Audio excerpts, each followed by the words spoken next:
A instituição fiscal independente do Senado Federal alertou que o Brasil enfrenta um, abre aspas, estrangulamento fiscal sem precedentes, fecha aspas, e que as duas principais fontes de financiamento das políticas públicas dão claros sinais de esgotamento. A avaliação consta nessa nota técnica publicada hoje, que propõe um debate sobre esse redesenho do Pacto Federativo, também uma agenda de ajuste estrutural para conter o avanço da dívida pública, com essa perspectiva de, inclusive, ultrapassar 80% do PIB no ano que vem. A gente conversa agora com o Marcos Pestana, diretor executivo da IFE, da Instituição Fiscal Independente. Seja muito bem-vindo, é sempre um prazer, Marcos. Todos os assinantes da CNN.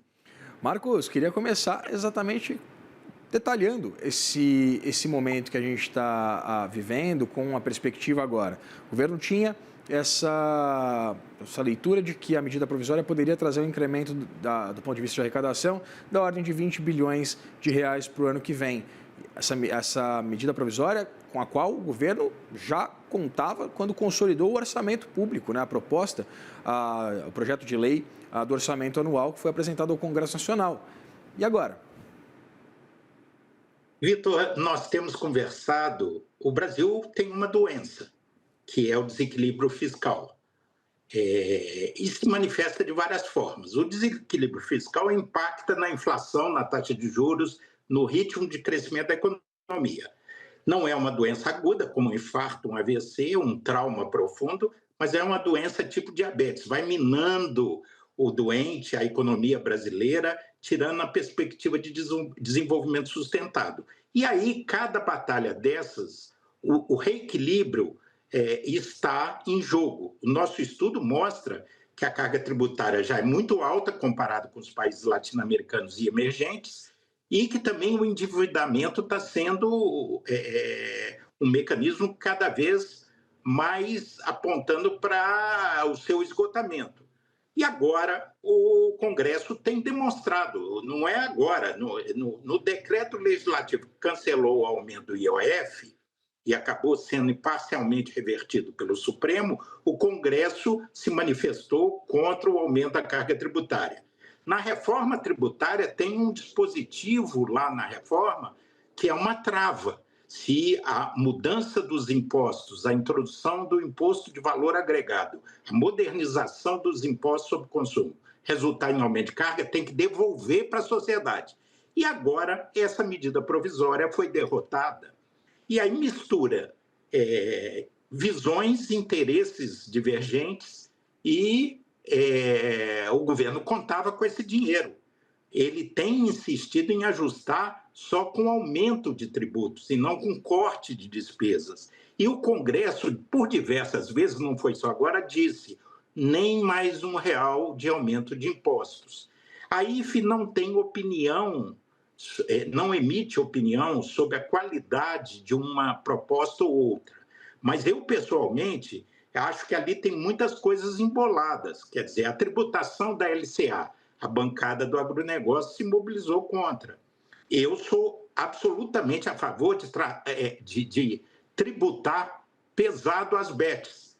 Não por arrecadação, mas no sentido do imposto do pecado. É uma coisa que faz mal ao bem-estar da sociedade.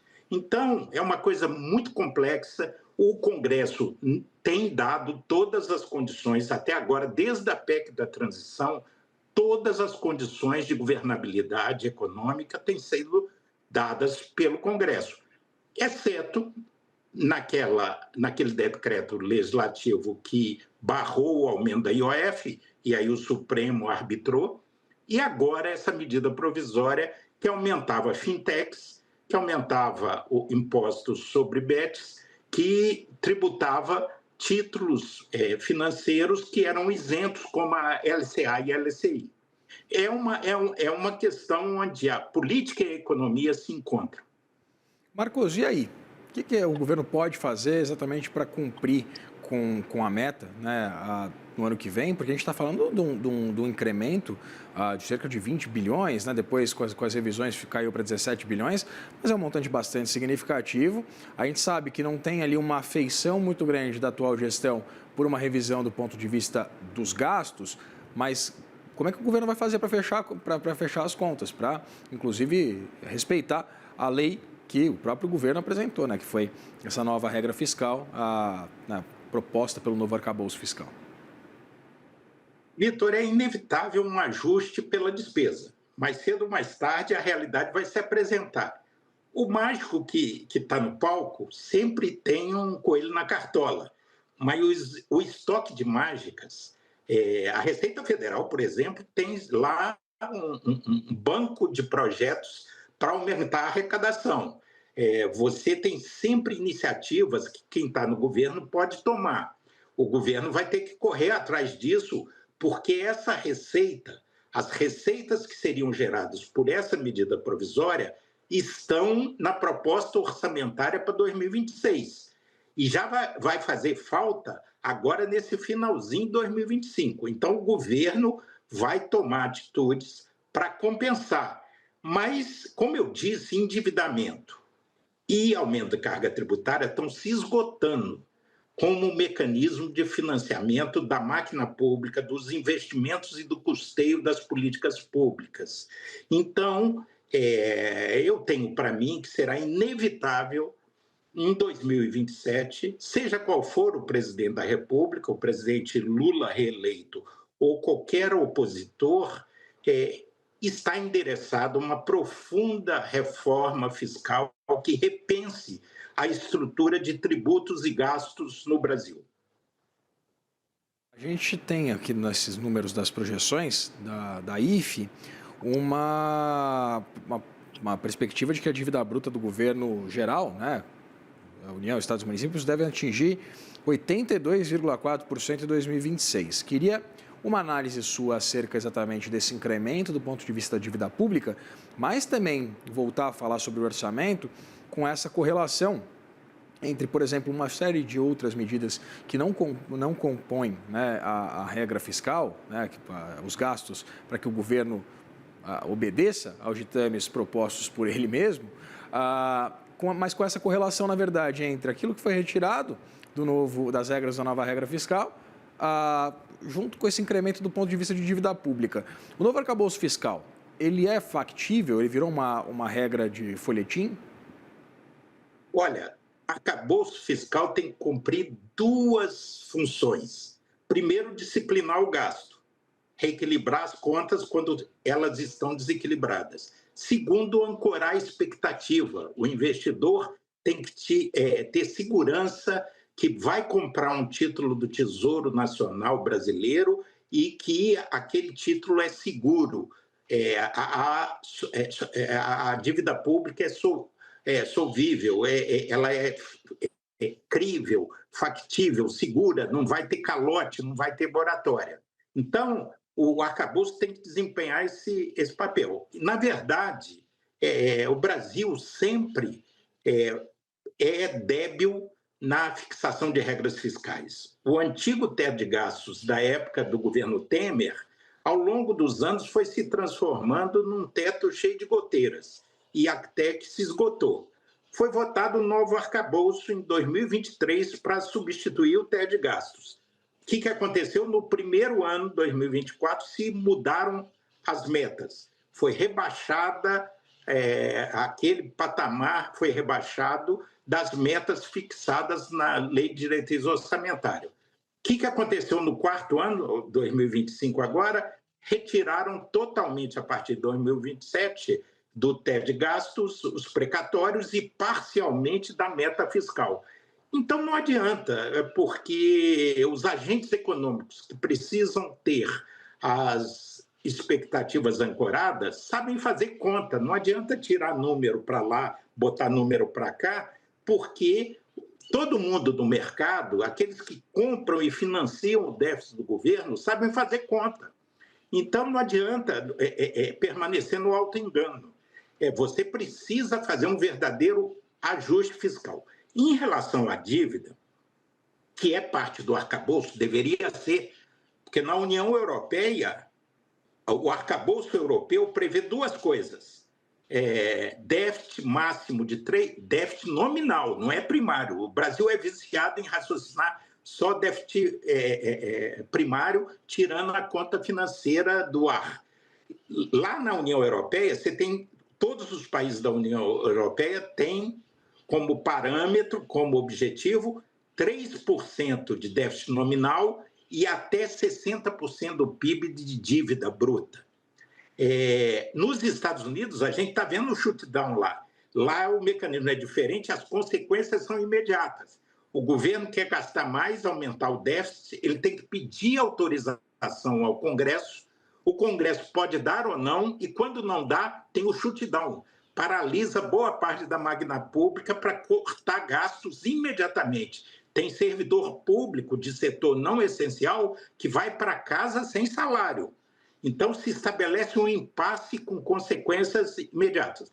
Aqui não, só se controla o primário. A meta é de teto de gastos primários e de meta de resultado primário. Não se considera a despesa e a receita financeira. Preocupado com isso, porque isso está na nossa Constituição e na Lei de Responsabilidade Fiscal, o senador Renan Calheiros propôs uma resolução do Senado para conter o crescimento da dívida. O relator, o senador do Paraná, Oriovisto Guimarães, provocou uma audiência pública na última quarta-feira. Eu participei, Felipe Salto, Zé Roberto Afonso, Manuel Pires, o secretário do Tesouro Nacional, o Seron participou, a Casa Civil participou, e houve um debate, porque a proposta do senador Renan Calheiros é ter no arcabouço fiscal também um limite para a dívida.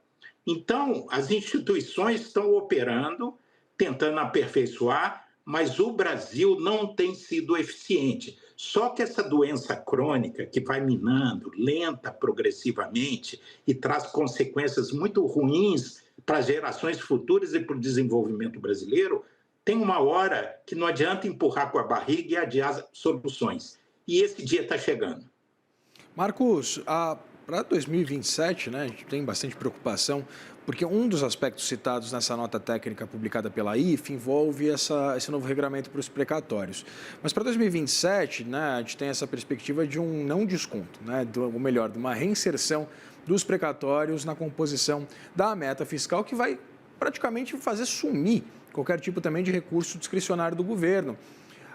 Quais são as alternativas que a gente pode mensurar exatamente? Você disse, né, independentemente de quem seja o presidente da República, quem encabece o governo, o que a gente pode, enfim, o que a gente deveria estar discutindo, o que a gente deveria estar propondo para que a gente não chegasse num cenário em que a despesa discricionária vai a zero?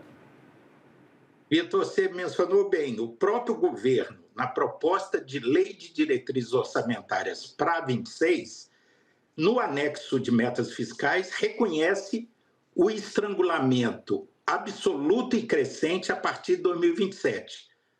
Qual foi a medida tomada? Através de uma carona na PEC 66, se tirou o precatório do cálculo do teto de gastos e da meta fiscal.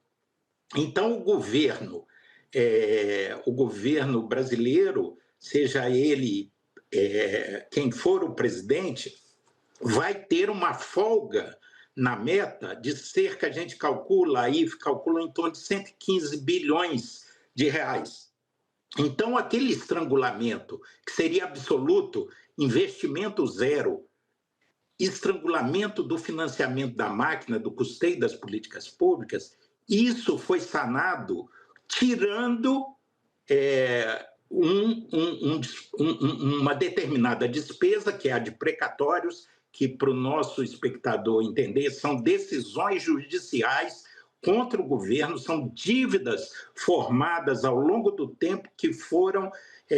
houve contencioso na justiça, a justiça decidiu a favor do contribuinte, a favor do cidadão, a favor do servidor, e ele tem um precatório, ele tem um direito líquido e certo. Aí tirou esses 115, 130 bilhões de reais da conta. Mas a realidade nua e crua, como diria o nosso maior cronista e teatrólogo Nelson Rodrigues, a vida como ela é, esse dinheiro vai impactar na dívida. Ele vai aliviar a meta e o teto de gastos, mas não vai aliviar a dívida, porque o gasto vai ser feito. Então, isso vai somar para a dívida. É mais uma estratégia de postergação e que compromete, vai minando a capacidade do próprio arcabouço de ancorar expectativas. Conversou com o Marcos Pestana, diretor executivo da Instituição Fiscal Independente. Sempre um prazer, Marcos, conversar contigo. Ó, sempre à disposição, a IFE tem esse papel de lançar alertas, a gente não opina, não mostra caminhos, porque não é da nossa natureza. A gente produz trabalhos, projeções para a imprensa, para a sociedade, para o Congresso Nacional, de forma independente, apartidária, e lança os alertas. Agora, quem tem que assumir o leme e tomar as decisões é quem é eleito para isso. No caso, o presidente da República, os senadores e os deputados. O nosso papel a gente está fazendo, por isso que as portas estão sempre abertas para vocês também. Muito obrigado. Muito bem feito, por sinal, Vitor. Um grande abraço. Abração.